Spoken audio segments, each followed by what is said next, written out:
Thanks for coming out. I know governance probably isn't the most sexiest topic ever you'll hear this week, but there are a few things I hope you take away from it.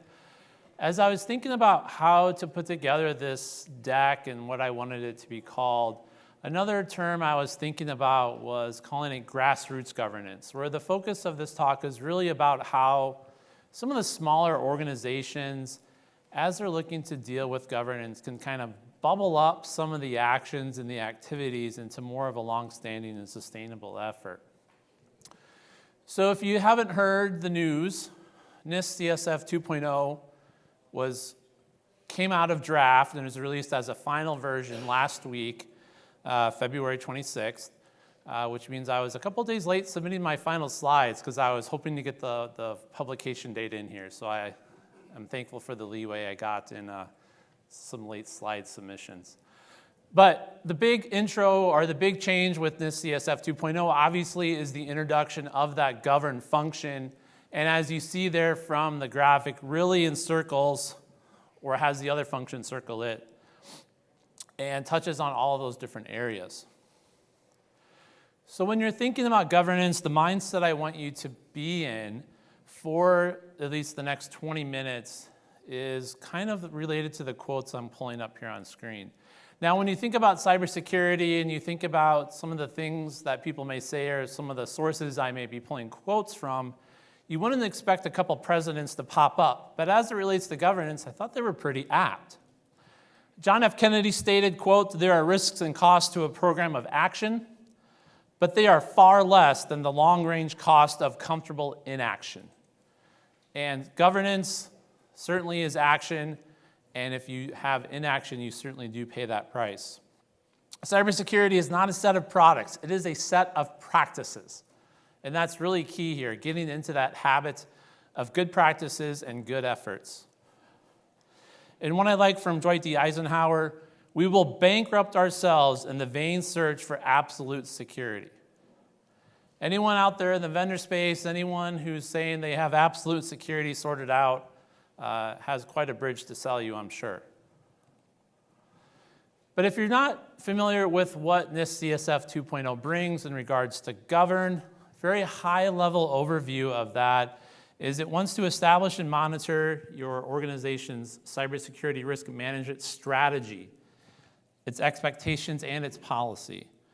It wants to address the strategy, it wants to address the risk management, the policies, the processes, the procedure, all that fun documentation that no one bothers to write, that is asked for year after year, and is on that list of things you'll get to eventually, right after waxing the floor and, doing some other things that are equally as important.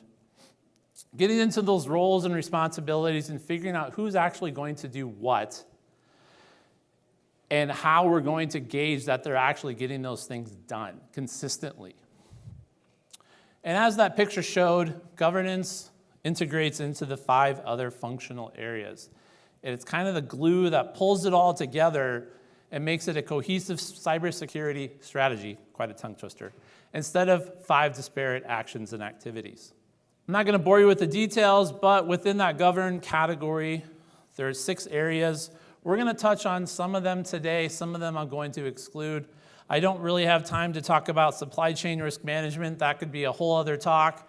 Supply chain is a very interesting space, especially with some of the clients I deal with in the consumer goods and package space where you're dealing with a lot of third parties for your success. But organizational context, risk management strategy, roles, policies, all those things we'll be touching on here today. Now, this talk is not for the super huge organizations that probably already have governance in place. If that's you, hopefully you can still take some things away from this, but for those large organizations, they already have governance in place.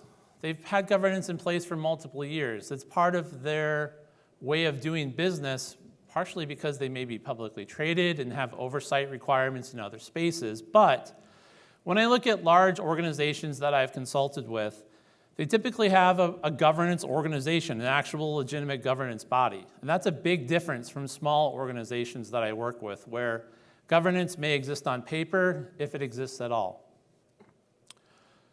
that large governance organization has defined accountability, defined responsibilities. They have enforcement capabilities. That's a big difference. They can sway the bonus of other people. They have sticks that actually hurt when they are applied, but they also have carrots they can hand out as well. Big difference again. These large organizations, when it comes to governance, have the budget, they have the headcounts, they have the technologies that empower them to do this well, to do this with not as much effort as you might think it needs to be. But they also expect results with all those efforts and resources applied to them. If they come out with a new initiative, if they come out with a new control, they expect to see results within 6 to 12 months, if not sooner. For some of the smaller organizations I work with, coming out with a new change and propagating that across a handful of sites is definitely more than a 12-month journey, just because of the challenges they face in trying to get those types of things going. So what are some of those smaller challenges in organizations? Well, for a lot of the smaller organizations we work with, the risk appetite is unknown or undefined, and we'll get into that in more detail in the rest of these here in the few slides. Another common theme is that the cybersecurity strategy is in a constant state of flux, and that's a horrible recipe to try to get anything done. Another prevailing theme is a lack of accountability and a lack of ownership at the higher levels within that organization, regardless of how small it is. Coupled with the lack of checks to evaluate compliance, to evaluate conformance, and you have a very murky picture of how well your company is doing from a cybersecurity strategy and security standpoint. So let's dive into some of those. When it comes to the risk appetite being unknown or undefined, typically small organizations just try to get widgets out the door, whatever that widget may be. Could be a load of grain, could be some animal food, could be the snack food you enjoy on your road trip.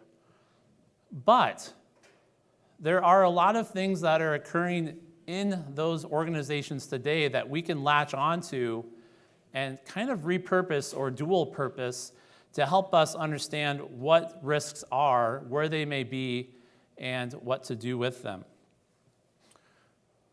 As a system integrator, one of the things we've done is we've tried to identify risks at times of installation.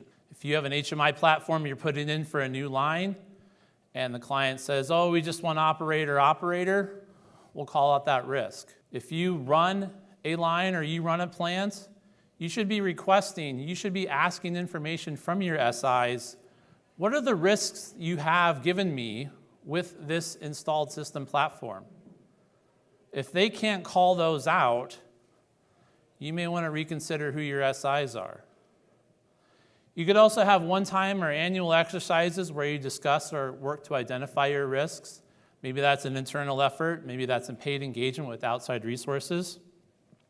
Or perhaps that's part of an ongoing support agreement with whoever is supporting your control system platforms.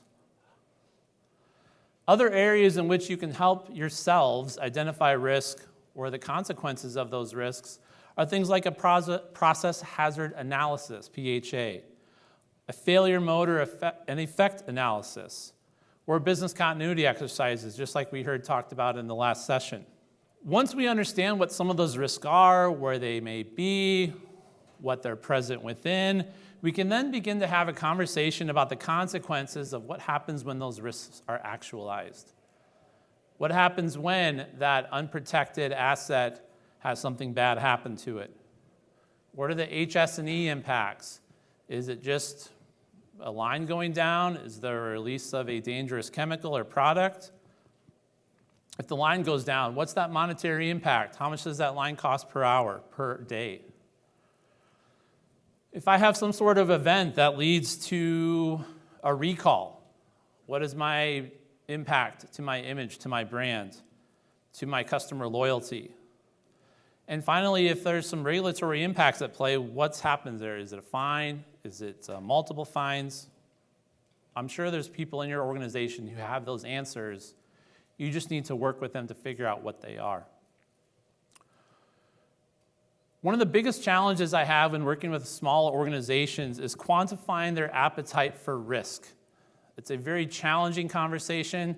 It's an answer that doesn't have a lot of good, easy to find answers, but they are necessary exercises to undertake. How much risk exposure is okay?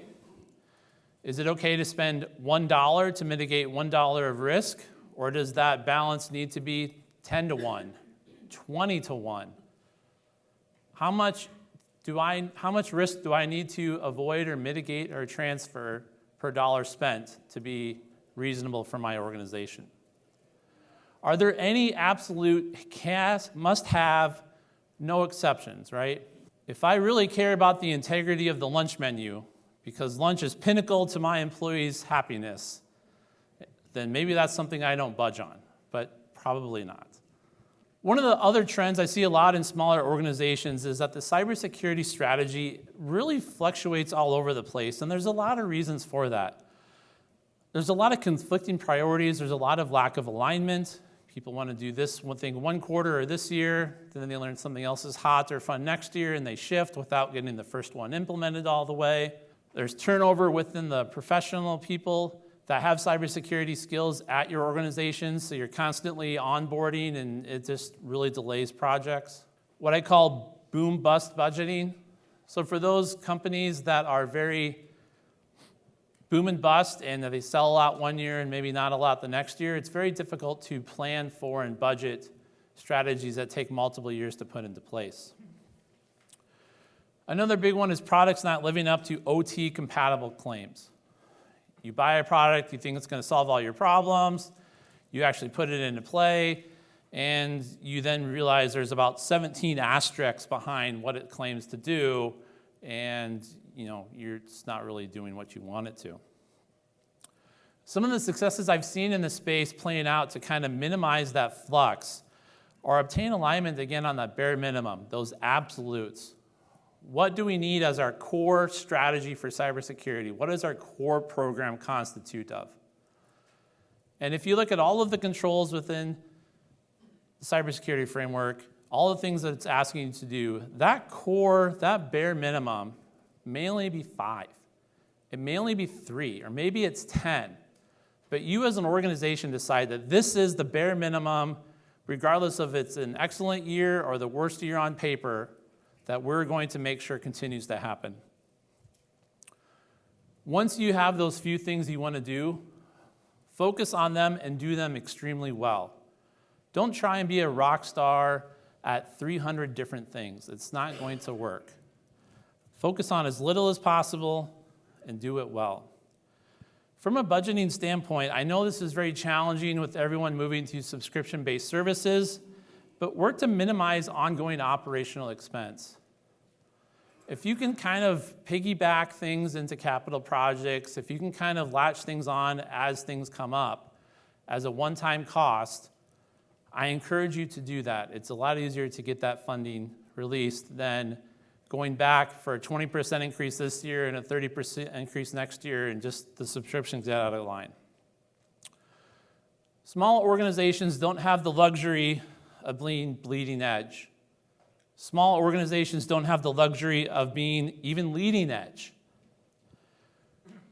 Don't remain still, but do kind of be a laggard, right? Let other people test things out and figure out what works and what doesn't work. Talking about accountability, talking about ownership. In small organizations, that managerial team may not be the most knowledgeable. They might not know what cybersecurity does, why it's important, why they should care. As long as it's not happening to their competitors or other similar industries, they don't think it's going to happen to them. And they may not have anyone or the knowledge to really take ownership or drive that. And without high-level ownership, it's very tough to get things moving. And finally, if the board or the investors aren't asking about cybersecurity, you're not going to see a lot of prompts to take action. So, make events and information more relatable. If you see a story about a similar industry having a bad day, bring that up. Don't do it as a scare tactic, but do it as an educational opportunity. Say, this is what happened. Here's how we could have avoided that. Here's what we're doing today to help try and minimize that, but we need to do more, and here's the things that we need to do. That goes into taking a proactive position with good communication. One of the things I see in smaller organizations with folks really trying to get cybersecurity going is they're missing out on that communication part of the process. They have all the technology figured out, they have all these plans they want to do, but they're not able to communicate that upstream, and they just keep hitting a wall. So work through to break those barriers, build that ground support. As I said, I was also almost wanting to name this grassroots governance. Another thing that I've seen work well, if your industry has it, if it exists, is to join peer groups. Join industry associations, attend industry events, see what other people are doing and talking about, and again, bringing that information back and sharing it, trying to make it more relatable. From a compliance standpoint, there's a lot of controls. If you are just starting out as an organization trying to get your hands around NIST cybersecurity framework, and it's your first go at it, you're going to be overwhelmed, and rightfully so. There's a lot to do there. There's a lot to check. There's a lot to understand even how to check it. There's a lot of education to understand how to do the checks in order to have them completed. And you don't even know how you want to record or report that information, again, to have some of those communication streams. Start small again. Prioritize the controls of significance. There's over 100 controls. You don't have to do it all in one go. Pick a handful out of each of those categories that's really important and focus on those first. Let those controls be the way you build up confidence, build up good practices, build up good data collection techniques that then allow you to scale up and scale out the number of controls you take on year over year. Governance is not supposed to be a one and done. It's a continual journey. It's a continual path towards a sustainable practice that keeps you secure to the risks that you're trying to meet and mitigate. Some of the things that can help with those checks as part of everyday processes are checklists. Be more checklist driven. If you have a process to deploy a new PLC, where's the checklist? If you have a process to put a new switch into place, where's the checklist?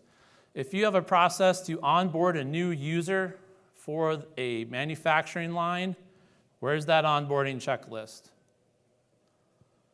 There's a lot of industries that have found that when checklists come into play, mistakes drop dramatically, consistency increases dramatically, and if you fill out that checklist and complete it, you have your proof of following your processes and procedures.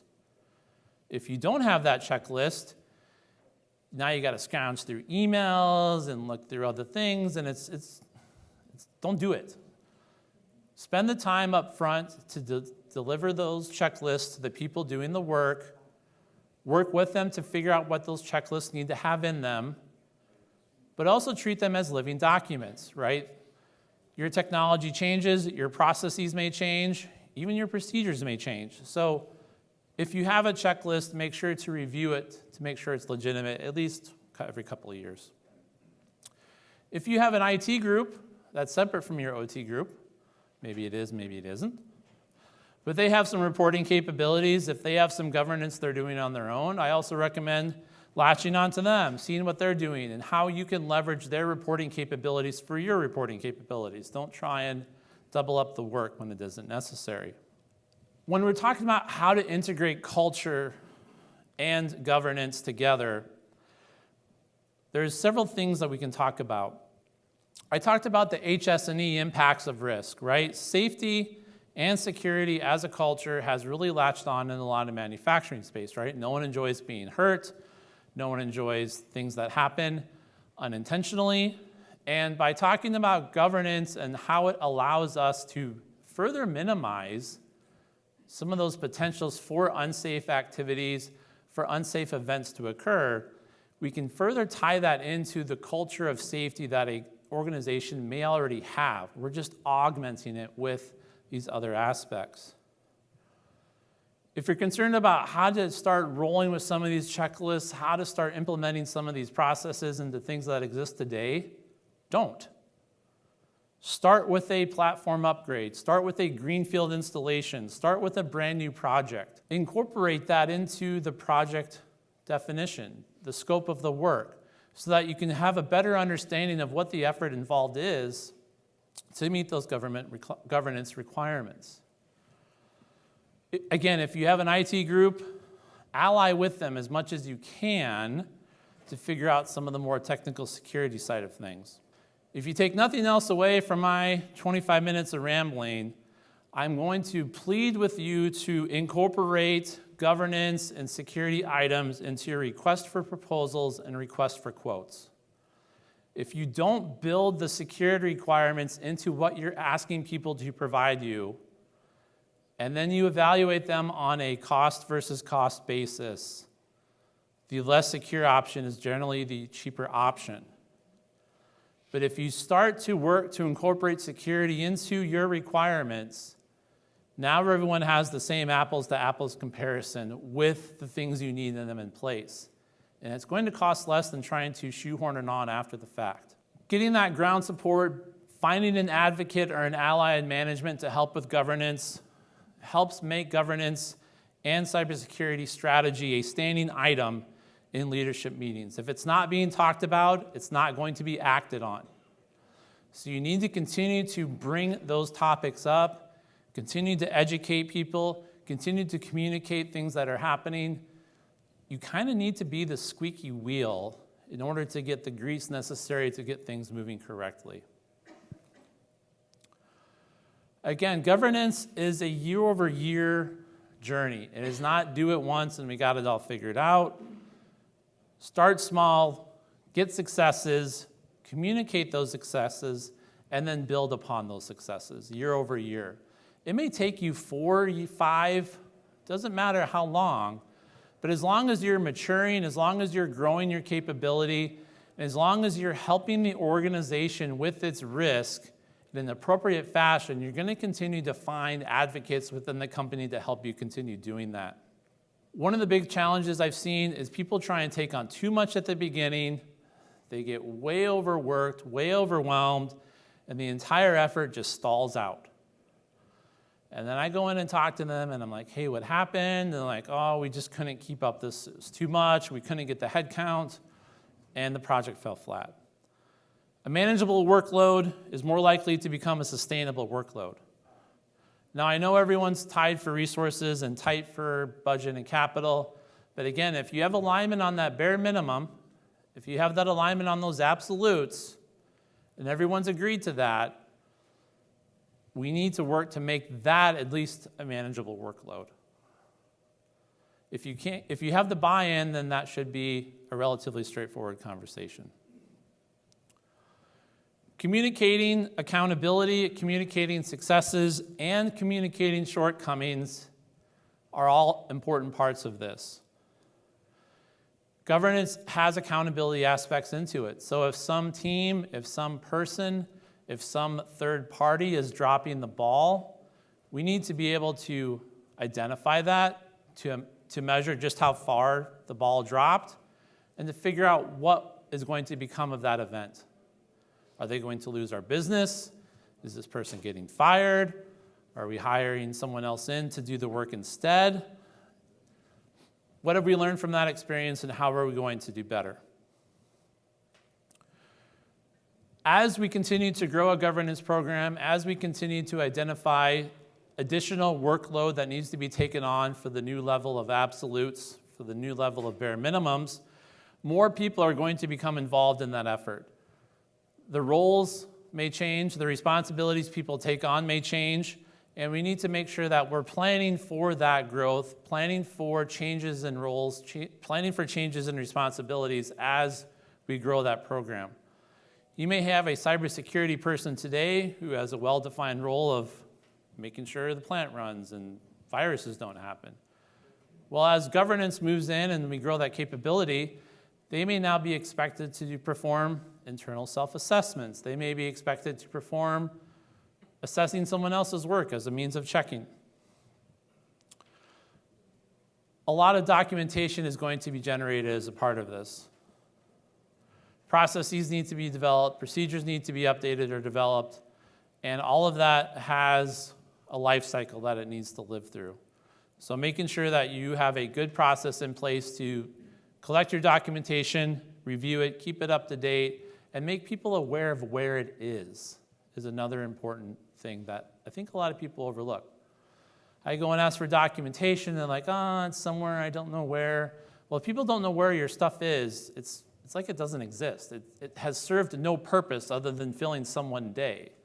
That's not the purpose of what these documents should be doing.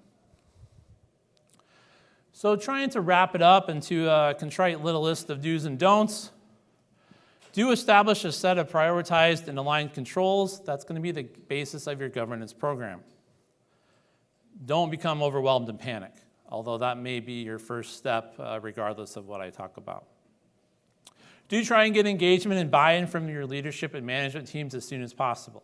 If they're asking for you to do, make us NIST CSF compliant, and they have no idea what that means, one, I'm glad they know about it, but two, you need to get some intelligent engagement and educated buy-in to that, not just a blanket go do it statement. That also means not taking the entire effort on by yourself. Identifying who else is going to be needed to be brought to that party to make it successful. Do emphasize sustainable efforts over one-time efforts. I did talk about, trying to bring things as part of capital projects, which is good, but a governance is a long-term journey. So keep after it. And again, don't let an organization's risk appetite remain a mystery. Without knowing what risk is acceptable, without knowing where risks lie, without knowing what the assets are that carries those risks, it's very hard to do anything else I talked about. So if you're just starting out there and you don't know what those are, that's your first step. So with that, I'd have a couple questions, or I would say I have a couple minutes for questions. I do appreciate your time, and I hope you enjoy the rest of S4.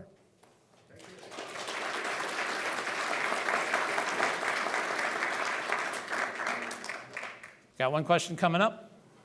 I just want to thank you for the talk, and again, really appreciate your pragmatism and the approach. It's really refreshing, I think, in our OT security space. Obviously, interstates, you kind of come from the OT side of the world, but we find, again, the security mindset often is IT-led. When we've got those different cylinders of excellence or silos within an organisation, how do you find those kind of champions to drive that governed mindset and achieve those outcomes? So what I've found when I have sort of different champions or knowledge domains is that the IT personnel can help us with more of the formalities of a governance program, how to do the recording, how to do the assessing, but what to evaluate and how to evaluate it has to come from the OT side. So it really does need to be a collaborative effort, because, we've all experienced what IT people do when they try to evaluate a PLC, right? They don't even know what to do. But, without the IT people having to help fill in some of the blanks on, well, what does a good governance program look like, act like, sound like, they do a lot of stumbling around, and it really slows down the program until they can kind of get their act together. All right, thank you, everyone. Enjoy the rest of your show.